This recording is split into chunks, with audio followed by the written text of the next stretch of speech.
The silent manor, লেখনীতে dining রোজ লাখি, পর্ব সংখ্যা ৭৫। রাফিদ চমকে উঠল। মানে, আর কেউই বা মেরেছে? সম্মান, মান সম্মানের ভয়ে। তোমার আর মোহিনীর মধ্যে প্রেম চলছিল, এটা মাস্টার আগে থেকে সন্দেহ করেছিলেন। এরপর প্রমাণও পান।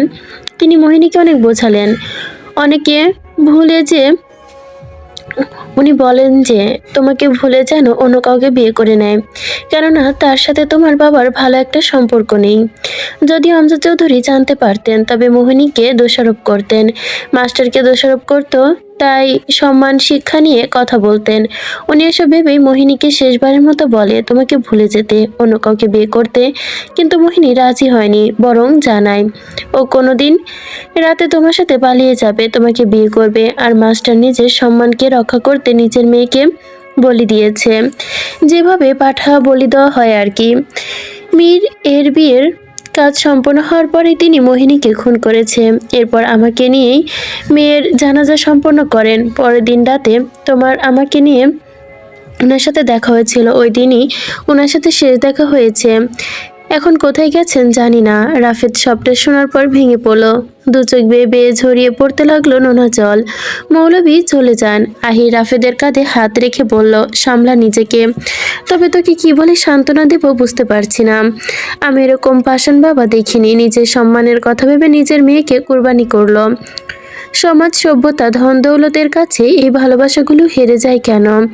আহির নিজেকে নিজে প্রশ্ন করলো, যার উত্তর তার কাছে এখনো নেই। দিন ফুরিয়ে বিকালের আগমন নেমে আসে ধরণীতে। মায়া বারান্দায় দাঁড়িয়ে দ্য সাইলেন্ট ম্যানের বইটি বুকে জড়িয়ে রেখেছে। ভাবনার জগতে পাখা মেলে উঠছে সে। যেখানে মীর ছিল, দমকা হাওয়া এসে ভাবনাটা দমিয়ে দিল। মায়ের ভাবনার জগৎ থেকে ফিরে আসে, বইটি বুকে থেকে সরিয়ে দেখে। আলতো হাতে ছুঁইতেই সে ভাবে সুফিয়ান হায়দারের কথা। মানুষটি জীবনে কিছুই পেল না, আক্ষেপ নিয়ে জীবনের রীতি টানলো। ফারদিনাকে শেষবারের মতো দেখেনি, ছুঁতে পারেনি, তার সন্তানকেও দেখেনি। অসম্পূর্ণ রয়ে গেছে তার জীবন। তার রক্ত বইটি মীরের শরীরে,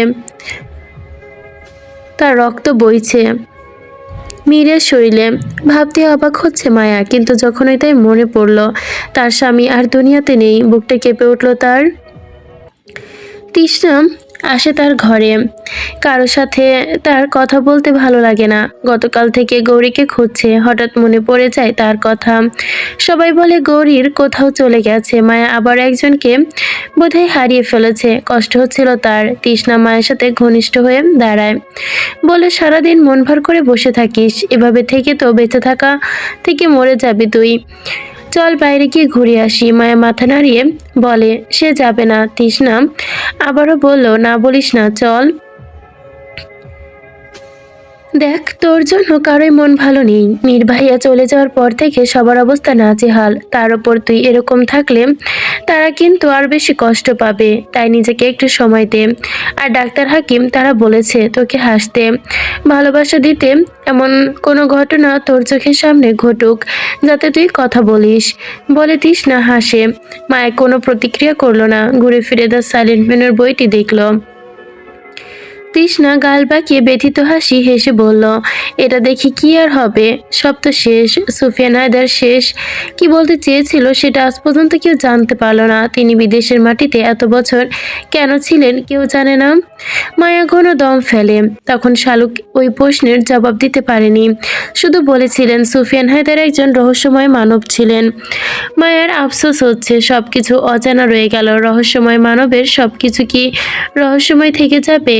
মায়া বলল, চল যাই, উত্তরের ওই দিকে যাব। জঙ্গলটা শুনেছি কেটে কুটে আবার সাফ করেছে, সুন্দর দেখায় এখন আরো। তুইও এই সাদা রঙের শাড়ি বদলে নে, আমিও তো তৈরি হয়ে আসছি। বলে তৃষ্ণা উঠে চলে গেল। মায়া বাইরে বের হওয়ার একটু আগ্রহ নেই। সে বারান্দা ছেড়ে ঘরে এসে খাটের ওপর বসে, বইটিকে পাশে রেখে দেয়। মীরের কথা ভাবতেই বালিশের নিচে হাত ঢুকিয়ে তার দেওয়া ছোট্ট বাঁশিটি বের করে, চোখে মৃদু জল এসে বাঁশিতে পড়ল। মায়া তৎক্ষণাৎ মুছে ফেলল। এমন সময় শালুক আসেন এক গ্লাস দুধ নিয়ে। তখন দেখলেন মায়ার শরীরে জ্বর। তিনি দুধটা টেবিলের ওপর রেখে বাঁশিটা দেখে, কিছুটা আশ্চর্য হয়ে বলে, বাঁশিটি কোথায় পেলি? কত সুন্দর, কে দিয়েছে? মায়া শালুকের প্রশ্নে বিব্রত হয়। মীরের বলা অনুযায়ী বাঁশিটি শালুক দিয়েছে, তবে তার অবাক হওয়ার তো কোনো কারণ দেখতে পাচ্ছে না সে। এরপর ইশারা করে বলল, বাঁশিটি মীর দিয়েছিল, আর তুমি তো তাকে এটা উপহার দিয়েছ। শালুক নির্বিকার বলেছিলেন, আমি কেন ওকে বাঁশি দেব? ও তো বাঁশি বাজাতে পারে না। মায়া বুঝলো, মা তুমি কি নিশ্চিত? শতভাগ। মীর কখনো বাঁশি ছুঁয়ে দেখেনি, আর ও বাঁশি বাজাতে পারেও না নিশ্চিত। হয়তো সুফিয়ান হায়দার বাজাতে পারতেন, তবে মীর দেখতে এবং ব্যক্তিত্ব সুফিয়ান হায়দার অর্থাৎ বংশের মতো হলেও বাঁশি কখনো বাজাতে পারতো না। মায়া শালুকের কণ্ঠেহীন কথা শুনে আকস্মিক হকচকিয়ে গেল। মীর তার সাথে মিথ্যা বলেছে, কিন্তু কেন বলেছে? তাহলে জঙ্গলে সেদিন কার বাঁশি সুর শুনতে পেয়েছিল মায়া, বা ছুটে গিয়েছিল কার সুরে? মীরের কাছে এরূপ বাঁশি কিভাবে এলো? মায়া একাধিক প্রশ্নে জর্জরিত হয়ে গেল। শালুক তাহাতে দুধটা নিলেন, বললেন, দুধটা খেয়ে নে। মায়া একধানে শুধু চেয়ে চেয়ে দেখলো বাঁশিটি। মীরকে অবিশ্বাস করবে সে, নাকি নিজের প্রশ্নের জবাব খুঁজবে? কিছুই তার মাথায় আসছে না। শালুক মেয়ের দিকে তাকালেন। মেয়ের অভিব্যক্তি দেখে, দুকাত পাশে রেখে দুধটা খেয়ে নিস বলে তিনি চলে যান। মায়া পুনরায় ভাবনার জগতে ডুবে গেল। একটা প্রশ্নই ভেসে বেড়াচ্ছে সকাল হতে। সে কালকে পাখিদের কলকাকলিতে ঘুম থেকে উঠে যায়। শৈলে তখনও বিয়ের সাজ। পাশে তাকিয়ে দেখে মীর ঘুমাচ্ছে। সে হাসে তাকে দেখে। কিছুক্ষণ পর রোদের কড়া ঝলকে ঘুম ভাঙে মীরের, আর সে মায়াকে আদুরে হাতে স্পর্শ করে কাছে টেনে নেয়। মায়া কিভাবে তাকে ভাবনার জগৎ থেকে পাশে দেখে তৃষ্ণা। সে বলল, তুই কাপড় বদলাসনি? আচ্ছা, বদলাতে হবে না, এই অবস্থায় চল, শুধু উত্তর থেকে একটা শাল জড়িয়ে নে ওপরে। তৃষ্ণার বলা শেষেই নিজেকে জড়িয়ে দেয় সে।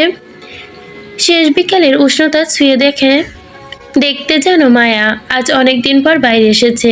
দেহটা তার প্রাকৃতির মাঝে, যেন মনটাও মীরের কাছে। আর ভাবনার জগতে মীর বাঁশি বাজাতে পারে না, তবে বাঁশি কেন উপহার দিল তাকে? কেনই বা এই বাঁশি ছোট মা দিয়েছে বলল? পথে পথে পা বাড়াতে এসব ভাবছে। উত্তরের জঙ্গলে যাওয়ার জন্য দুটো পথ, একটা চা বাগান, অন্যটা বাজারের পথ, যেখান থেকে মানুষ সচরাচর যাতায়াত করে। তারা চা বাগান ধরে হাঁটছে। দুধারে চা বাগান, মাঝখানে তারা দুজন। কিন্তু দূরে চোখ মেলে তাকাতেই দেখলো ঢালু পাহাড়, কিছু মেয়েরা চা তুলছে। মায়া ঘাড় ঘুরিয়ে দেখলো তৃষ্ণা বেশ আনন্দ হচ্ছে এত সুন্দর প্রকৃতির মাঝে। সে কারো মন ভালো হবে, কিন্তু যদি হয় বিষাদ ভরা মন, সে মন কি আর ভালো হয়? মায়া ক্ষণে ক্ষণে দীর্ঘশ্বাস ফেলল। কিছু দূর চলে যাওয়ার পর মায়ের পা থমকে গেল বাঁশির সুর শুনে। তারা এতক্ষণ চা বাগান অতিক্রম করে চলে এসেছে উত্তরের জঙ্গলের দিকে। সূর্য হেলে পড়তে শুরু করেছে, তার সবটুকু তাপ বিসর্জন দিয়ে। পশ্চিমে সূর্যের রশ্মি ঢলে পড়ার সাথে সাথে ভেসে আসে সুর। আজকের সুর তৃষ্ণাও শুনতে পাচ্ছে। তারা দুজনই একে অপরের সাথে চোখাচোখি করলো। মায়া কিছু বলতে চেয়েও বলতে পারছে না। তৃষ্ণা বলল, যে সুর, এই বাঁশির সুর, যে সুর শুনতে তুই আর আমি সেদিনটাতে বের হয়েছিলাম। চল, আজকে বাঁশিওয়ালাকে দেখতেই হবে। বলে তারা পা চালিয়ে হেঁটে হেলে পড়া সূর্য আর আলো ধরে হাঁটতে হাঁটতে সামনে গতেই শব্দ আসলো, অশ্ব দৌড়ানোর টকটক আওয়াজ। তারা দাঁড়িয়ে পড়ল। কোথাও কাউকে দেখতে পাচ্ছে না। মায়া হস্তদন্ত হয়ে জঙ্গলের ভেতরে ঢুকতে শুরু করলো। তার চোখ দুটো অস্থির হয়ে উঠেছে, রাগও হচ্ছে। আজকে বাঁশিওয়ালাকে দেখতে হবে তার। তৃষ্ণা অন্যদিকে খুঁজছে। মায়া হাঁটতে হাঁটতে জঙ্গল পার হয়ে পাহাড়ের শেষ পর্যায়ে এসে দাঁড়ালো। কোথাও সেই বাঁশিওয়ালাকে দেখতে পেল না। ব্যর্থ সে ব্যথিত হয়ে আকাশের দিকে তাকিয়ে ভারী একটি দীর্ঘশ্বাস ফেলল। এমত অবস্থায় পাহাড়ের নিচে থেকে একটা সাপ ফোনা তুলে তার দিকে তাকিয়ে আছে দেখতে পেল। সে আহত হলো, ভয়ে চুপসে গেল। শ্বাস নিতে কষ্ট হচ্ছে, একেবারে ভুল দেখছে, হ্যালুসিনেশন হচ্ছে তার। ভেবে চোখ বন্ধ করে চেয়ে দেখে ভুল না, সাপ। সাপটি হঠাৎ করে তার দিকে তেড়ে আসতে শুরু করে। সে দিক হারিয়ে পেছনে ঘুরে ছুটতে শুরু করে। অচেনা কারোর সাথে ধাক্কা খেয়ে পড়ে যায়। সে চোখ তুলে তাকায়। মাথায় পাগড়ি, পরনে শিকারি পোশাক, পায়ে বুট, জুতো, পাগড়ির আঁচল দিয়ে মুখ ঢেকে রাখা, শুধু স্পষ্ট চোখ দুটো দেখা যাচ্ছে। তার চোখে পৃথিবীর সমস্ত মায়া ঢেলে দেওয়া যাচ্ছে যেন। যুবকটি সুঠাম দেহের অধিকারী, বেশ লম্বা। যুবকটি মায়ের দিকে হাত বাড়াতেই মুখের ওপর হতে পাগড়ির আঁচলটা সরে যায়। উজ্জ্বল শ্যাম বর্ণের এক যুবক, জোড়া ভুরু, খোঁচা খোঁচা চাপ দাড়ি, ঠোঁট দুটো মোটা গোলাপি, নিশ্চিত ধূমপান করে না। মায়া এই জঙ্গলে দ্বিতীয়বার যেন জিনরূপী মানুষ দেখছে, নয়তো বাস্তব জিন। জিনটাই বোধ হয় এত সুদর্শন হয়। মায়া যুবকটিকে অতিক্রম করে তাকায়। একটা লাল রঙের অশ্ব দাঁড়িয়ে। যুবকটি থ মেরে চেয়ে আছে দেখে বলল, কি দেখছো? মায়া কিচ্ছু না বলে মাটিতে বিচ্ছু ছিল। উঠে এসো তাড়াতাড়ি। মায়া হাত ইতস্ত বোধ করে বাড়িয়ে দিল। ঘুরে সাপটি দেখলো। যুবকটি মায়ের দৃষ্টি লক্ষ্য করে সাপটিকে দেখে বলল, মেয়েদের দুর্বল পেয়ে ওদের পেছনে ছুটিস কেন? সাহস থাকে তো আমার পেছনে ছুটিয়ে দেখিস। বলেই থমকাতেই সাপটি চলে গেল। মায়া যুবকটিকে দেখছে। তার শাড়ির মাটিতে লেগে আছে। যুবকটি মায়াকে পর্যবেক্ষণ করে বলল, ভয় পেয়েছো? মায়া যুবকটিকে দেখে হা হয়ে গেল। তখন তৃষ্ণা মায়াকে খুঁজতে খুঁজতে চলে এলো। সে যুবকটিকে দেখে তৃষ্ণা বিষম খেয়ে উঠল। আপনি বাঁশি বাজাচ্ছিলেন? সন্দেহ আছে? লুকিয়ে লুকিয়ে কেন বাজান? অচেনা বাঁশিওয়ালা সবসময় লুকিয়েই থাকে। তবে আজ কেন সামনে আসলেন? একটা ফুলকে পাহাড়ের শেষ প্রান্তে দৌড়ে আসতে দেখেছি, যেভাবে বেখেয়ালিভাবে দৌড়াচ্ছিল। ভেবেছিলাম নিচে পড়ে যাবে। ওকে বাঁচাতে ছুটে এসেছি। সৌভাগ্যক্রমে তোমরা আমাকে দেখেছ। তোমাদের ভাগ্য অতি ভালো তাই। আপনাকে দেখতে ভাগ্যের দরকার হয় বুঝি? আমার মতো সুদর্শন পুরুষকে এক নজর দেখার জন্য নারীরা কৌশল অবলম্বন করে। সেই তোমাদের অতি সহজে দেখা দিলাম। দেখে ফেলেছ? আমার বোনকে বাঁচানোর জন্য ধন্যবাদ। যাকে বাঁচালাম সেই বা ধন্যবাদ দিল না। ও কথা বলতে পারে না। হঠাৎ শখার কারণে কথা বলা বন্ধ হয়ে গেছে। যুবকটি মায়ের তীক্ষ্ণ দৃষ্টিতে দেখলো, বলল, সুন্দরী রমণীরা কথা না বলতে পারাটাও ভালো। যেমন খুশি যেমন ভাবে খুশি নাচানো যাবে, এরকম ভাবে বউ জুটলেই ভালো হবে কপালে। তৃষ্ণার মুখের কথাটি শুনে যুবকটি শব্দ করে হেসে ফেলল, যেন বহুদিন পর হাসছে। হাসির সময় ডান দিকে একটা দাঁত দেখা গেল, সরু কার দাঁত। সেই যুবকটি সৌন্দর্য কয়েকগুণ বাড়িয়ে দিয়েছে। থেমে যুবকটি বলল, বিয়ে করার জন্য মেয়েরা লাইন বেঁধে দাঁড়িয়ে আছে, শুধু আমার সম্মতি দরকার। অপেক্ষা কেন, করে ফেলেন। যুবকটি কিছু বলল না। তার অশ্বরের ধ্বনি তুলল। যুবকটি অশ্বের দিকে চেয়ে বলল, ডাকাডাকি করিস না, আসছি। থামতেই চোখ পড়ে মাটিতে। মায়ের গায়ের শালটা মাটিতে পড়ে যায়। যুবকটি নুয়ে শালটা উঠিয়ে মায়ের শরীরে জড়িয়ে দেয়। মায়া দুহাত বুকে চেপে ধরে। যুবকটি তারপরও শালটি জড়িয়ে দেয়। শোনো মেয়ে, আমার মেয়েদের শরীরের প্রতি অবৈধ লোভ লালসা কাজ করে না, টানে না এসব আমায়। যাও, সোজা বাড়ি ফিরে যাও, আর কখনো বেখেয়ালিভাবে দৌড়াবে না। সে কি তার হুঁশিয়ারি, নিখুঁত কণ্ঠ, নিখুঁত চাহনি, অভিব্যক্তি সবকিছু দ্য সাইলেন্ট ম্যানার বই এর অমর ছদ্মবেশী রাখাল বাঁশিওয়ালার মতন। তবে ইনি কে? ভাবছে মায়া। তৃষ্ণা বলল, আপনার নাম? অচেনা বাঁশিওয়ালা। আমাকে তো তোমরা এই নামেই চিনবে। এখন এই নামেই চিনে রাখো। তবু প্রতিটি মানুষের একটা নাম থাকে। আপনার নামটা জানার আগ্রহ জন্মালো। তৃষ্ণা বেহার মতো জানতে চাইছে। যুবকটি বলছে না, তার বাঁশিটি যত্ন নিচ্ছে। তৃষ্ণা মায়ের দিকে তাকালো, মায়াও তাকালো, তবে সে কিছু বলছে না। তবুও অনেক প্রশ্ন করতে ইচ্ছে হচ্ছে। সেদিন জঙ্গলে সেই কি বাঁশি বাজিয়েছিল? এরপরে সেই রাতে, সেদিন তারা ছুটে গিয়েছিল, সেই কি সুফিয়ান হায়দারের বংশধর? মায়ের এতগুলো প্রশ্নের মধ্যে ধ্যান ধরে আছে। তৃষ্ণা পুনরায় বলল, আপনার নামটা বলবেন না? সন্ধ্যা হয়ে যাচ্ছে, বাড়ি ফিরে যাও, নয়তো ক্ষুধার্ত পশু হানা হানবে। তৃষ্ণা এবার একটু বিরক্ত হলো সঠিক প্রশ্নের উত্তর না পেয়ে। না, মেয়েদের সাথে এত কথা বলার রুচি নেই, বিশেষ করে তোমার সাথে নাক বোচা বোকা মেয়ে। তৃষ্ণা অপমান বোধ করলো। তখন মায়ের ঠোঁটে না চাইতো এক প্রকার হাসি জন্মে, পরক্ষণে ডুবে যায়। যুবকটির এই হাসির আড়ালে দেখে নেয়। তৃষ্ণাও দেখে। আজ কতদিন পর মায়া হাসলো। তৃষ্ণা এবার যুবকটির দিকে এগিয়ে এসে বলল, সত্যি আমি অসুন্দর? যুবকটি বাঁশির দিকে তাকিয়ে জবাব দেয়, খুব সুন্দর, ধন্যবাদ। যুবকটি মাথা তুলে তৃষ্ণাকে দেখে, মায়ের দিকে চেয়ে বলল, ওর হাসিটুকু সুন্দর। তুমি না? যুবক অশ্বের পৃষ্ঠে চেপে বসে পাগড়ির আঁচল দিয়ে মুখটি পুনরায় ঢেকে নেয়। তৃষ্ণা পেছনে ফিরে জিজ্ঞেস করে, আপনার নামটা বলে যান। আমি না তোমার বোনকে জিজ্ঞেস করেছ? যুবকটি অশ্বের দিকে চেয়ে পেছনে ঘুরে তাকিয়ে বলল, আমি শ্যামপুরের নব শেহজাদা। বলে শেহজাদা চলে যায়। তৃষ্ণা বলল, দেখতে তো রাজকুমারের মতোই। অন্যদিকে নিষ্ঠুর কবির হোসেন ওরফে সম্রাট নিষাদের বংশধরে একজন লুকিয়ে আছে অন্ধকারের একটি ঘরে। সে কি সত্যিই লুকিয়ে আছে, নাকি তার অবস্থান এটি? তীব্র অন্ধকারে তার ছায়ামূর্তি একটি ঘরে পা রাখে। ঘরটিতে পা রাখার সঙ্গে সঙ্গে মনে হলো অন্ধকারটি শুধু আলোকহীন নয়, নতুন কিছুর বার্তা। ঘরটির পেছনে ধীরে ধীরে বন্ধ হয়ে যায়, অথচ কেউ ছুটে এমন শব্দ শোনা যায়। তালার ভেতর থেকে ক্ষীণ একটি ক্লিক শব্দ বের হয়, যে ঘরটি নিজের মধ্যে নিজেকে শিকারীদের মতো করে আটকে রেখেছে। বাতাসে এখনো ঠান্ডা স্যাঁতস্যাঁতে একটি ভাব। শ্বাস নিলেও যেন বুক ভার হয়ে আসে। হঠাৎই থেমে গেল সব শব্দ। চামড়ার টান, চিকচিকির আওয়াজ, দেওয়ালের ভেতর থেকে ফিসফিসানি আসে। শব্দগুলো স্পষ্ট, তবুও মনে হলো কারো ডাকা নাম। জিদি স্বর। ঘড়ি নেই, তবুও সময় যেন থমকে আছে, কেননা ঘরটি দিনের আলো ঢোকে না, সময় ধরা যায় না। কবির এগিয়ে এসে একটু গুটগুটে অন্ধকার। ঘরটি খুলে দেখা যায় ছোট্ট ক্ষুদ্র একটি বাল্ব জ্বালানো মাথার ওপরে। সেই আলো সঙ্গী হয়ে আছে একজন বাঁধা অবস্থায় চেয়ারে, হাত দুটো পেছনে শক্ত করে বাঁধা, গায়ে তার সেন্ডো গেঞ্জি, পুরো শরীর রক্তের আঘাতের চিহ্ন। তার মুখটি অন্ধকারে ছেয়ে গেছে। কবির একটা চেয়ার টেনে বাঁধা মানুষটির সামনে এসে বসে, হাতে এক গ্লাস মদ নিল, ছুঁড়ে মারে তার সামনে বাধারত যুবকটির দিকে। ক্লান্ত চোখ খুলে যেদিন স্বরে কেটে কেটে বলে, মীর জাফর শন ওরফে মীর হায়দারকে হত্যা করার এত সহজ নয়। মীর কথাটা শেষ করতে না করতেই কবির উঠে বেত দিয়ে মীরকে আঘাত করতে শুরু করে, রাগে আক্রোশে। মীর চেষ্টা করে হাত দুটোর বাঁধন খুলে ফেলতে, না, চেষ্টা শেষে বেতের আঘাত পুরো মাথা জুড়ে লাগে।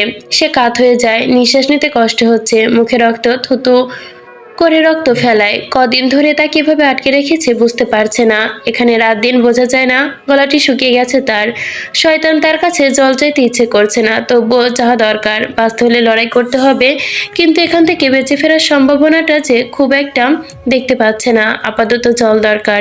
কাঁধ হয়ে মাথাটা নুয়ে ঘন ঘন দম ফেলে বলল, একটু জল দে। খুব জল তেষ্টা পেয়েছে। কবির একজন অনুচারীকে ডেকে বলল, ওর মুখে মদ ঢেলে দে।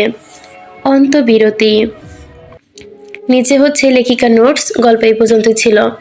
এখন অনেক প্রশ্ন জমবে, অনেক প্রশ্ন। সব প্রশ্নের উত্তর মিলবে। অযথা বিভ্রান্ত না হয়ে আমাকেও তোমরা বিব্রত করো না। গঠনমূলক মন্তব্য করবে আশা করি। হয়তোবা মীর মারা যায়নি, বা হয়তো লেখিকা মীরকে মারতে চেয়েছিল, বাট আমরা পাঠিকারা যেভাবে, আমি অন্তত করি নাই, বাট অন্যরা দেখলাম অনেক রিকোয়েস্ট করেছে, যেহেতু সুফিয়ান হায়দার মারা গেল, অন্তত মীরকে যেন লেখিকা বাঁচিয়ে রাখে। সেক্ষেত্রে হয়তো বা লেখিকা কোনোভাবে মীরকে আবার আমাদের মাঝে ফিরিয়ে আনবে। তো কি, এই পর্যন্ত ছিল পর্ব ৭৫। এখন শুরু করছি পর্ব ৭৬। একজন অনুচর মদ হাতে এগিয়ে আসে। মীর ক্রোধে জ্বলে বলল, সাহস থাকলে তো হাত দুটো খুলে দে। ভিতুর মতো বেঁধে রেখে বাহাদুরি দেখাচ্ছিস কেন? কবির বেত হাতে বসলেন চেয়ারে, বললেন, অনেক বেশি কথা বলছিস যে মীর। তোর তেজ অনেক, তেজ থাকবে না কেন? হায়দার বংশের সন্তান যে, যদি একবার আমি ছুটতে পারি, তবে তোর অবস্থা খারাপ হবে। ছাই করবি তুই আমার। মীর কিছু বলে না। তাদের সাথে বুদ্ধি দিয়ে লড়তে হবে, শক্তি নয়। আপাতত নিজেকে তাদের সামনে দমিয়ে রাখা বুদ্ধিমানের কাজ হবে। মেয়ের ঘাটটা চেয়ারের সাথে হেলিয়ে দিতে চেয়েছিল, পারল না। চেয়ারে মাথা রাখার স্থানে কাটা। মীর মাথায় খাড়া করলো, নীরব কণ্ঠে বলল, তুই আমাকে বন্দি করেছিস, ভালো হয়েছে, নয়তো আমার সত্যি পরিচয় জানতে পারতাম না। তোকে ধন্য আমাকে আমার পরিচয় জানানোর জন্য। এতটুকু বলেই থেকে মীর কবিরের দিকে হিংস্র করে তাকায়। মীরের চাহনির সাথে কবির সুফিয়ানের চাহনির বর্ণনার সাথে মিল পেলেন। সে গোপনে একবার ঢোক গেল। মীর ফের বলল, এখন বল, আমাকে বন্দি করে রাখার মূল উদ্দেশ্য কি? কবির জবাবে প্রথমে হেসে নিলেন, বিশ্রী হাসি। থেমে বললেন, আমাদের বংশের নিয়ম তো জানিস, 101টা খুন করা। এরকম করেই তো এত বছর ধরে ক্ষমতা টিকে রেখেছি। খুনের পরিমাণ যত যখন 98-তে থামলো তখন আমার বাবা দুনিয়া থেকে চলে গেলেন। ভেঙে পড়েছিলাম অনেক। এরপর পণ্ডিতকে বলে চৌধুরী বংশের একজনকে হত্যা করতে হবে, আর হায়দার বংশের বাকি একজন তোমার মতো করে। হয়তো রাশিফল অনুযায়ী এটাই সঠিক ছিল। আমি খুঁজতে থাকি চৌধুরী বংশ, খুঁজতে খুঁজতে পেয়ে যায় আমজাদ চৌধুরীকে, পেয়ে যায় ওনার ভাইকে। তুই জানিস আমজাদ চৌধুরী বড় ভাই, ওই যে তৃষ্ণার বাবা, কিভাবে মারা গিয়েছে? আমি মেরেছি। কাজের জন্য শহরের উদ্দেশ্যে গেলে সেখানেই বসে মারি। এভাবে একটা লক্ষ্য আমার পূরণ হয়। বাকি ছিল হায়দার বংশ। তোদের মধ্যে এখনো কেউ বেঁচে আছে কিনা সেটা জানা খুব কঠিন ছিল। এভাবে একদিন জানতে পারি শালুক বেগম বোনের সন্তানের জন্মের আগেই মারা গেছে। এক দাসী থেকে সংবাদ পাই। আমি চিন্তিত হলাম, যদি তার সন্তান মারাই যাবে তবে ওই থমাসন কার সন্তানকে নিজের বলে পরিচয় দিচ্ছে। আমি ওই দাসীকে আবারও জিজ্ঞাসাবাদ করি। সত্য বলতে চেয়েছিল না। আমি তাকে টাকার লোভ দেখাই। এরপর গড়গড় করে সব সত্য বলে দেয়। জানতে পারি তুই মীর সুফিয়ান হায়দারের বংশধর। আমি এরপর কৌশলে তোদের সাথে ঘনিষ্ঠ হই, তোকে পর্যবেক্ষণ করি। তোর কথাবার্তা ভাব সব মিলে যায় সুফিয়ান হায়দারের সাথে। আমি নিশ্চিত হই। এরপর কৌশল করতে থাকি, কিভাবে কি করব, উপায় বের করি। শেফালিকে হাত করি। তোর বিয়ের দিন তাকে কাজে লাগাই। কিন্তু এর ভেতরে আমাদের মাঝে আরো একজন এসে হাজির হলো। একটু বলেই থামলো কবির। কবির দম ফেলে বলল, মীর জিজ্ঞেস করলো, কে সে? নওয়াব শেহজাদা। জানতে চাস কে সে? তোদের চির শত্রু ছিল। সুফিয়ান হায়দারকে শেষ করে দিয়েছিল ওর মায়ের বংশ। হাসি মুখে ভরা জীবনটা শেষ করতে দিয়ে চেয়েছিল। কিন্তু কিভাবে জানিস? তবে শোন, দীর্ঘ বছর সুফিয়ান হায়দার বিদেশের মাটিতে ছিল। অনেকেই জানে না কাজ ব্যতীত এত বছর কেন রাশিয়ায় ছিল সে। তার কারণ ছিল নবাব সিরাজ শাহের কন্যার জন্য সেও বিদেশে থাকতো। সুফিয়ান বিদেশে গেলে দেশের মানুষ বলে পরিচিত হয়। সুফিয়ানের প্রতি সেই মেয়ের প্রেম ভালোবাসা সৃষ্টি হয়, আকৃষ্ট হয়। সুফিয়ান বলে পাগল ছিল সে। কিন্তু সুফিয়ান মন থেকে ওই মেয়েকে পছন্দ করতে পারছিল না। কিন্তু ওই মেয়ে কৌশল করে হলেও সুফিয়ানকে বিয়ে করে। একজন নারী চাইলে দেহের লোভ দেখিয়ে পুরুষকে ঘায়েল করতে পারে। কতক্ষণই সেই পুরুষ নজর এড়িয়ে যাবে। কিন্তু সুফিয়ান ইচ্ছেমতো ব্যবহার করেছিল শুধু ওই মেয়েকে। এভাবে কিছু বছর রাশিয়ায় থেকে যায়। ওই মেয়ে আসতে দিতে চাইছিল না সুফিয়ানকে এ দেশে। কেননা নবাব সিরাজ শাহ আর সিলমান হায়দারের আত্মীয়তা কখনোই সম্ভব ছিল না। কিন্তু সুফিয়ান দেশে আসার জন্য মরিয়া হয়ে ওঠে। ওর বোনের জন্য। ওর বাবা মার হত্যা করেছিল শুনে ওর বোন। ওই সংবাদ পেয়ে সুফিয়ানও দেশে ফিরে আসে। এসে তো দেখে সব শেষ। এতটুকু বলেই ফের দীর্ঘশ্বাস ফেলল কবির। মীর খুব মনোযোগ দিয়ে শুনছে। কবির আবারও বলল, নওয়াব সিরাজ শাহের মেয়ে দেশে আসে। তবে সে জানতে আসছে সুফিয়ান আলিমনগর। সে সুফিয়ানের খোঁজ নিতে শুরু করে। সেখানকার জমিদারের মেয়ের সাথে চুকিয়ে প্রেম করছে সে। তখন শাহ এর মেয়ে নওয়াবের মালিকানা অন্তঃসত্ত্বা। সে অন্তঃসত্ত্বা জানার পর বাইজি কন্যা মেহেরকে দিয়ে এক রাতে সংবাদ পাঠিয়েছিল সুফিয়ানের কাছে। বাইজি কন্যা মালিকানার বন্ধু ছিল। তখন সুফিয়ান বলেছিল, সন্তান সহ মালিকানা মরে যাক, তাতেও আমার কিছু যায় আসে না, কারণ আমি ওকে ভালোবাসি না। নিজে এসেছিল দেহ বিলিয়ে দিতে। এটা ওর ফল। আমি ওকে আর ওর সন্তানকে গ্রহণ করব না, তাতেও আমার যা করার করুক। এমন সংবাদ পৌঁছে যায় মেহের মালিকানার কাছে। মালিকানা ভেঙে পড়ে। তার মা বাবা চাইলে সুফিয়ানের ক্ষতি করতে পারত, কিন্তু মালিকানা তা চায়নি। তার ভালোবাসা ছিল নিখুঁত, কিন্তু তাদের জীবনটা নরক হয়ে গিয়েছিল। লোকসমাজে নানান কথা শুনতে হতো। এভাবে অনেক সময় কাটে। একদিন মালিকানা তার ভাইকে বলেছিল, আমি মরলে আমার কবরখানা হায়দার বাড়িতেই দিও, যাতে সুফিয়ান হায়দারের পাশে শুতে পারি। সময় চলে যায়। সুফিয়ান হায়দারের ব্রিটিশের সাথে ডিল সম্পন্ন হয়। ফারদিনাকে নিজের হাতে মেরে ফেলে। এরপর নিজেকে ঠুকরে ঠুকরে মরছিল, কারণ সে ফারদিনাকে সত্যি ভালোবেসেছিল। কবির এখানে সে বিরতি নেয়। তার চোখে জল দেখা যায়। মীর একটু আশ্চর্য হলো শয়তানের চোখে জল দেখে। কবির ফের বলল, সেই দিন ফারদিনার লাশ ভেবে সিঁদুরতলি নেওয়া হয়। সেদিন মালিকানা সন্তান জন্ম নেয়, ছেলে সন্তান। আর মালিকানা সেই আত্মহত্যা করে মৃত্যু বহন করে। শুধু মৃত্যুর আগে একটা কথাই ছিল, বেঁচে থেকে সন্তানকে তার বাবার কি পরিচয় দিবে। ভাগ্যে কি লেখা ছিল দেখ। সেদিন ফারদিনা বেঁচে উঠল তার করা কবরেই। কিন্তু মালিকানাকে কবর দিয়েছিল মৌলভী সাহেব। মৌলভী সাহেব সব জানতেন, কিন্তু কাউকে কখনো বলেননি কিছু। তোমার ছোট মাও এই ব্যাপারে ব্যাপারে অনেক কিছুই জানতেন, কিন্তু সেদিন সে ফারদিনার কবরের মালিকানাকে কবর দেওয়া হয়েছিল এটা জানতেন না। সুফিয়ানের কাছে সেদিন সংবাদ এসেছিল মালিকানার ছেলে সন্তান হয়েছে, কিন্তু তার কোনো প্রতিক্রিয়া ছিল না, কারণ সে সবটুকু জুড়ে ফারদিনাই ছিল। এরপর তিনিও চলে যান। কবির বড় করে নিঃশ্বাস ত্যাগ করে মোহময় কণ্ঠে বলে, জানিস মীর, পাপ কখনো আমাদের ছাড়ে না। সুফিয়ান যেটা মালিকানার সাথে করেছিল ঠিক সেটাই হলো তার বোনের সাথে। তার পরিবারও ঠিক মালিকানার পরিবারের মতো শেষ হয়, আর বেঁচে থাকে শুধু অনুতপ্তের আগুনে পুড়ছিল। তোর প্রশ্ন থাকতে পারে, নবাব সিরাজ শাহ চাইলে প্রতিশোধ নিতে পারতেন, তবে কেন নেননি? উত্তর হচ্ছে মালিকানা জানতে পেরেছিল সুফিয়ানের বোনের সাথে ঠিক কী হয়েছে। সে সেদিন সেসব জেনে হেসেছিল, বলেছিল, আমার বিচার আমার নয়, বরং প্রকৃতি করে দিয়েছে, আল্লাহ তাআলা করে দিচ্ছে। কিন্তু সুফিয়ান হায়দারের মৃত্যুর আগে কিছু কথা বলতে চেয়েছিল, সেই কথাগুলো এসবের মধ্যে কোনোটাই নয়। তবে কি বলতে চেয়েছিল তা আজ পর্যন্ত কেউ জানে না। কবির থামেন।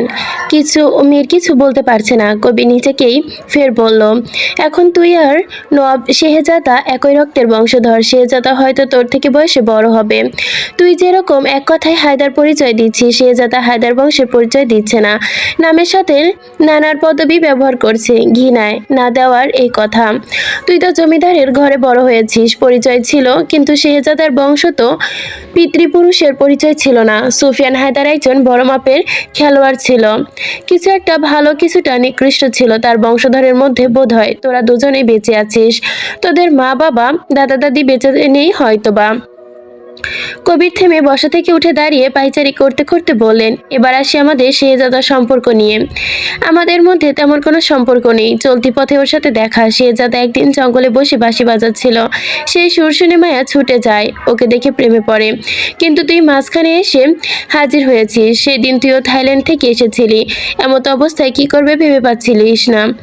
এভাবে সময় গড়াতে কিছুদিন আগে ওর সাথে আমার পরিচয় হয়, বন্ধুত্ব হয়, হয়তো বয়সের অনেক পার্থক্য, কিন্তু তুই প্রশ্ন করতে পারিস ওকে কেন মারলাম না। মায়া হয় ওর জন্য, জীবনে কিছুই পায়নি ও। ওর মুখে সত্য জানার পর পরিকল্পনা করি কিভাবে কি করব।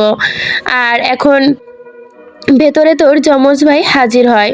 ও খুব সহজ সরল ছিল, হয়তো ওর মৃত্যু বিষপানে লেখা ছিল। সেদিন তোর বিয়ে হয়, সেই দিন রাতে তোকে অপহরণ করার চিন্তা ভাবনা করি, তবে আমি যেভাবে ছিলাম না, শেহজাদা ছিল।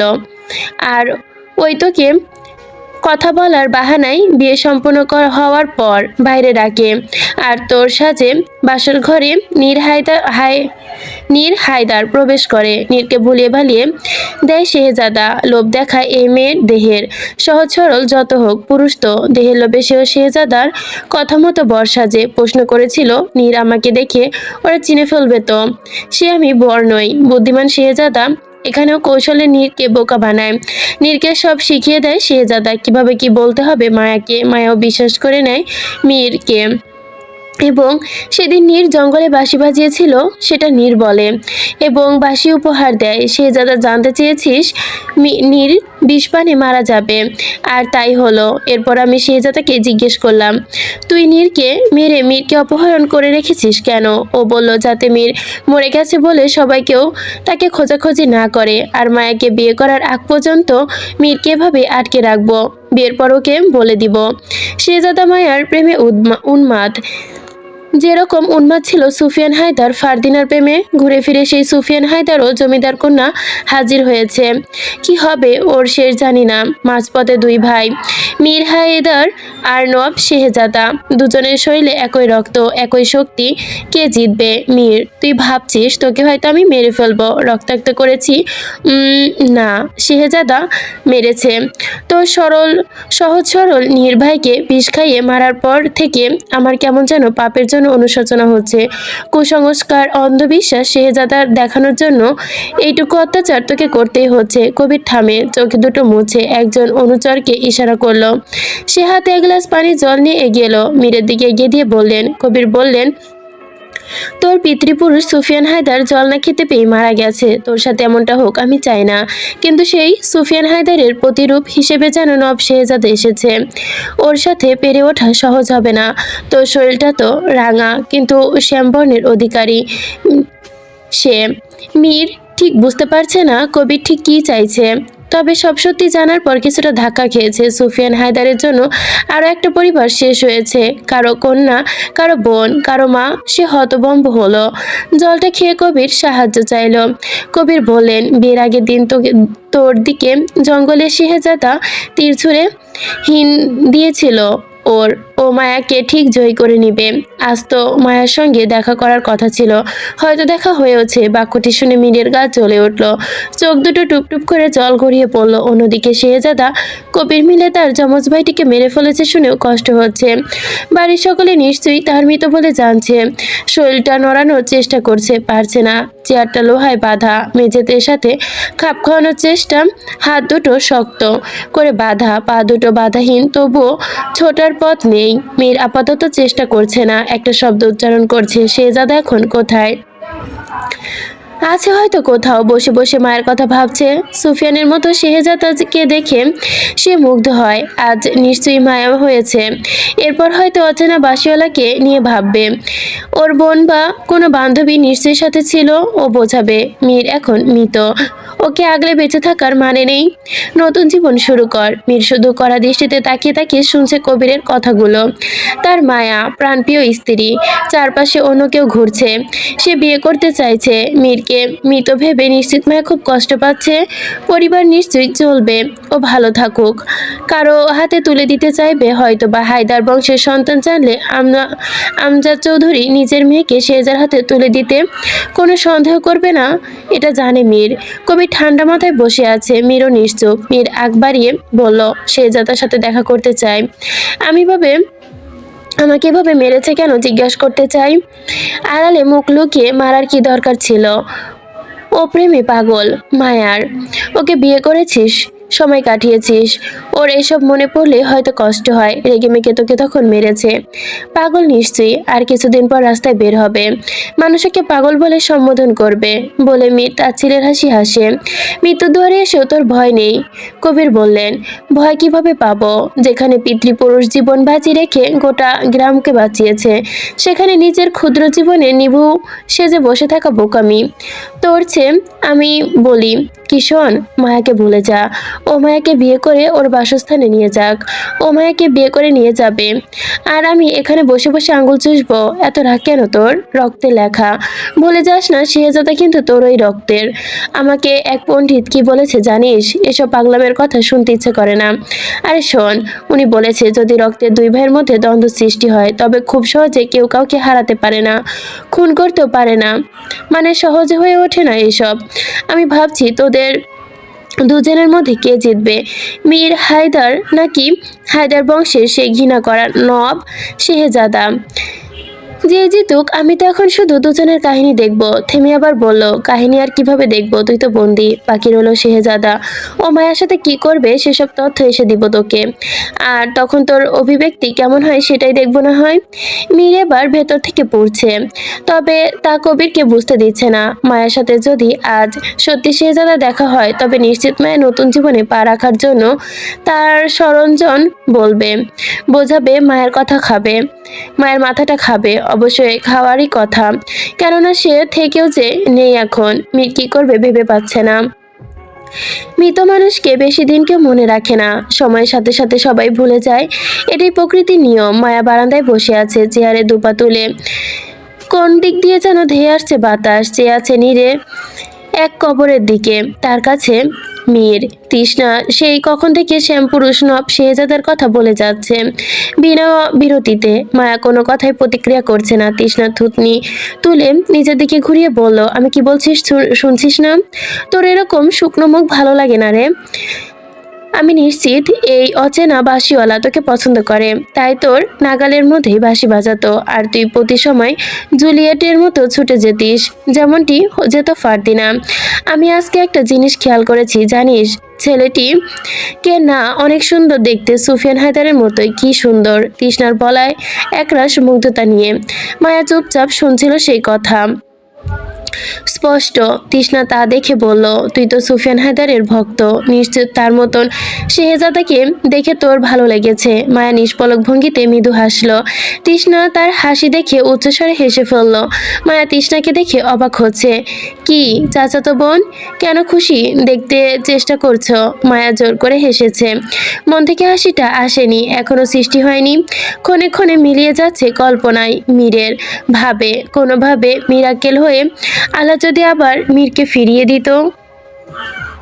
এ পর্যন্তই ছিল পর্ব ৭৬। আসলে আমি কালকে রাত্রে যখন পর্ব পড়ি ভেবেছিলাম শুধু ৭৫ দিব, তো রাত্রে লোডশেডিং এর কারণে আমি ওয়াইফাই ইউজার, সো আমি গল্পটা কালকে আপলোড দিতে পারিনি। তো আজকে দেখলাম যে লেখিকা আরেক পর্ব দিয়ে দিছে, তো ভাবলাম দুইটা একসাথে দিই। এতক্ষণ সাথে থাকার জন্য ধন্যবাদ সকলকে।